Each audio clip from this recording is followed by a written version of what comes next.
847, caller from 847. Can you hear me? What's your name? What's on your mind today?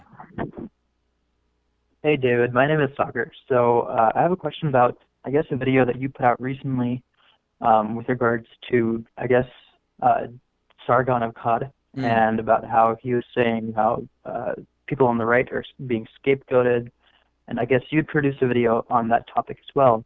So I wanted to talk a little bit about, I guess, labels and how people kind of apply labels to various people, and specifically, I guess, to people that are kind of in politics today. So you can kind of think of various examples. One that comes to mind is over in France, you have Marine Le Pen, who is considered far right, but if you look at a lot of her actual policies and what she kind of supports in terms of policies, whether it's social, economics, a lot of people would say that she's actually on the left. But I guess when it comes to immigration, nationalism, stuff like that, you could say she's on the right. So how do you guys kind of think about those things as far as like labels and how they can be applied to individuals, whether in the past or in the present? Well, I think that you're getting at something which is very relevant, which is that as politics shift over time, what is left and right and what is a reactionary idea and what is a conservative idea or a progressive idea certainly changes. So a good example would be that there are lots of Republicans from the 1970s who by modern standards would really be much more in line as sort of centrist Democrats. So does that mean that they weren't on the right back then? Does that mean that they would be on the left today? Well, you're getting at a good point, which is the label is only relevant sort of in the context of society around the label, right? And sort of what else is happening on the political spectrum. So if your question generally is, do the definitions of some of these terms change over time? I think the answer is absolutely yes, but I don't know if there was a more specific question in there that you wanted me to address. Yeah. So are there certain things, so I guess if we dig deeper, are there certain things that are always on the left and always on the right? Like you could say, for example, socialism and communism are fundamentally leftist, right? Whereas you could say libertarianism is definitely on the right. And things on whether it's, social, I guess, as far as social issues are concerned, obviously society changes and people's opinions change.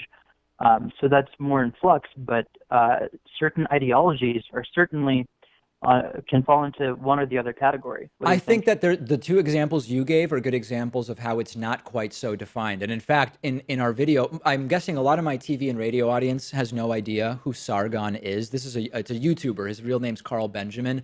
And people on the regular show don't even know about that entire dust up because that was restricted to YouTube only.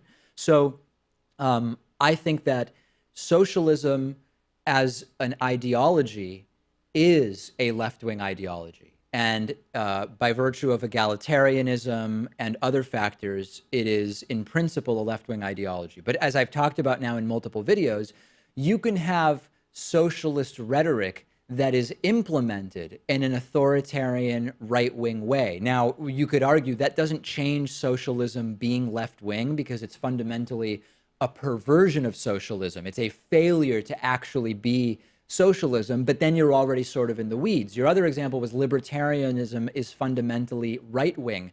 Well, not really, right? I mean, I think that certainly the sort of caricatures of libertarianism that we see, where any taxation is slavery and there should be no regulation whatsoever, that's pretty much going to fall under the right. But then you also have social libertarians who identify more with the left than the right. So I think even the examples you gave are good examples of why it's not so cut and dry.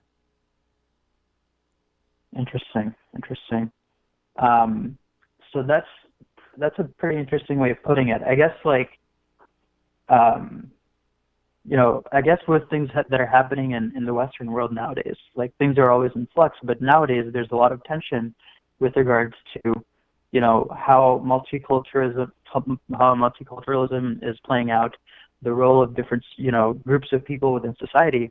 Could could you say that certain religious ideologies fall into one camp or the other, whether it's, more left-wing or right-wing, depending on how open that ideology might be compared Yeah, to I mean, other I think that you ideologies like don't, it's not communism, even so much socialism, split. It's not even libertarianism? so much split among religious ideologies. It's that the more fundamentalist your interpretation of the religion, that's going to be on the right. I mean, I see extremist Christianity as well as Hmm. extremist Islam. I see them as both fundamentally right-wing authoritarian ideologies. Right. Yeah, that makes sense.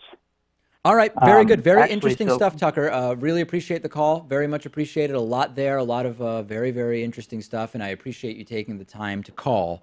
And on that note, we will take a break. We've got a fantastic, I really think you're going to like this week's classic interview. And then we will get to 3 really, really good audience questions that came in. Audience questions have just been on fire recently. We will take a break. It's the Friday show. Stay with us.